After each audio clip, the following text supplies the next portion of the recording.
মুখ নিবি তো আমার সব নেবো, তুমি চিন্তা করো নি।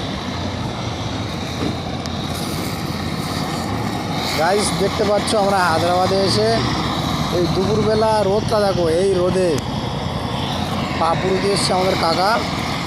কাকা মুখ জ্বালা করছে তো খুব। হ্যাঁ মুখ জ্বালা করবি নি, গরমে মুখ জ্বালা করবো। এই কষ্ট ছাড়া আর কি আছে আমাদের লাইফে। দেখেছো তো কিরম রোদটা পড়ছে, বিরাট কষ্ট। এই রোদে কাকা পা জ্বালা দিয়ে এসছে। এত কষ্ট করে বাড়ি টাকা পয়সা পাঠাতে হচ্ছে আমাদের। এই গ্রামের লোকেরা এই রোদে কাজ করে 500 টাকা ইনকাম করে। আর এই পা, এই যে 4টে পা জ্বালাচ্ছে কাকা, এই 4টে পা 600 টাকা দাম। খালি ভাবো, এরই নাম বিদেশ, তাই তো কাকা? হ্যাঁ বিদেশের কামাই কি খাবে রে নিমাই।